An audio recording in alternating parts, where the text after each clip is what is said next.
¿ok? ¿Qué es un modo de producción?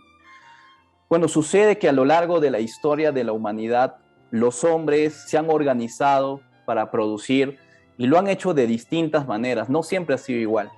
¿Qué cosa te dice la ideología burguesa de que, bueno, la sociedad siempre fue igual, que siempre fue lo mismo, que nada cambia, que todo es estático, que confórmate con lo que hay, que el mundo es así y que tenemos que vivir acá?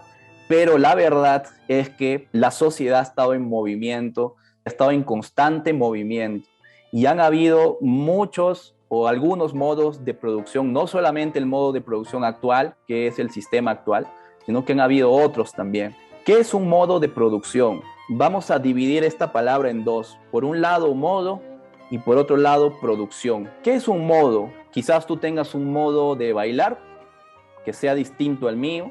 Tú bailas salsa, yo bailo bachata. Quizás tu mamá tenga un modo de cocinar y tu papá tenga otro modo de cocinar. Entonces, modo es como forma de hacer las cosas, estilo, manera. ¿Y qué es la producción? La producción es cuando el hombre transforma la naturaleza para poder conseguir sus medios de vida, agregando valor con su trabajo. Eso es la producción. Producción de objetos materiales como vestimenta, de pronto una casa, etcétera, etcétera, etcétera. Entonces, las sociedades han tenido en la historia humana diversos modos de producción. Vamos a enumerarlos brevemente. En resumen, estos son los modos de producción en la historia de la humanidad. Con esto ya te das cuenta de que no siempre las cosas han sido como ahora son, que todo ha ido en evolución, de lo simple a lo complejo, de lo unilateral a lo multilateral. ¿Okay? No es como te lo cuentan en los libros, en tu universidad, sino que tenemos que estudiarlo a la luz del materialismo dialéctico y concebir todo en movimiento. En primer lugar, tenemos a la comunidad primitiva, y en esos tiempos la economía era natural, o sea que se producía para el consumo propio de la tribu, de la comunidad. Entonces la producción social se distribuía de forma equitativa entre los miembros de toda la sociedad. Podríamos decir que eran sociedades colectivistas, ¿ok? Luego, por medio de la división del trabajo, o sea, hay hombres que se dedicaban mejor a una actividad como la artesanía, hay otros que se dedicaban a otra actividad mejor como la ganadería.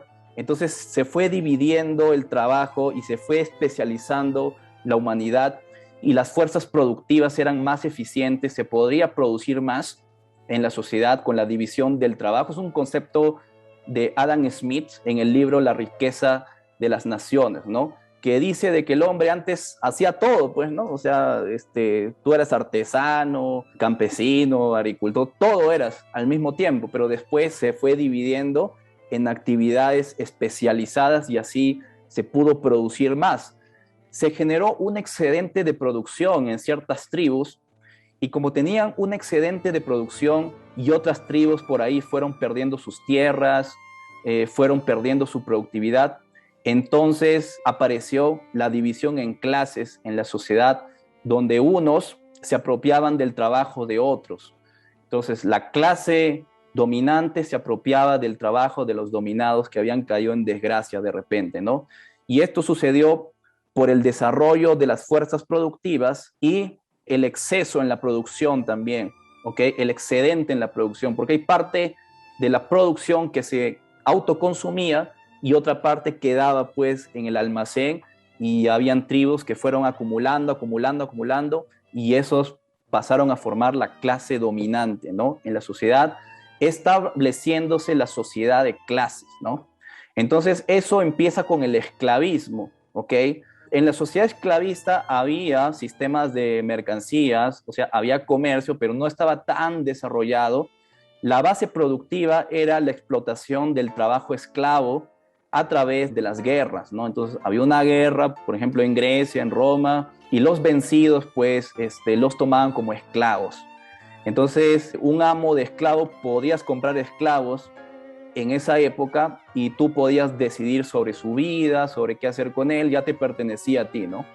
Entonces, la diferencia hoy con el trabajo asalariado es que en el trabajo con salario, pues, uno no compra a la persona, sino compras a su fuerza de trabajo, no a la persona completa como en el esclavismo, sino su fuerza de trabajo. Luego vino el feudalismo, que fue una época de oscurantismo, donde dominaba más que nada la religión y las instituciones feudales, que eran muchas reglas. Y bueno, hubo un tiempo pues en que ya las relaciones de producción feudal chocaban con el progreso científico. Entonces ahí apareció la clase burguesa, que a través de toda una filosofía como la Ilustración y todo esto, pues fue formando las bases para la sociedad moderna, que es el capitalismo de hoy, ¿no? Que tiene una producción socializada y una anarquía en la producción. Perfecto. Producción socializada significa que cada vez las personas se van agrupando en un medio de trabajo, en un lugar, cada vez están más pegadas ahí, pero la apropiación de ese excedente, de esa producción social, es privada. O sea, una persona se queda con el trabajo de todas las demás.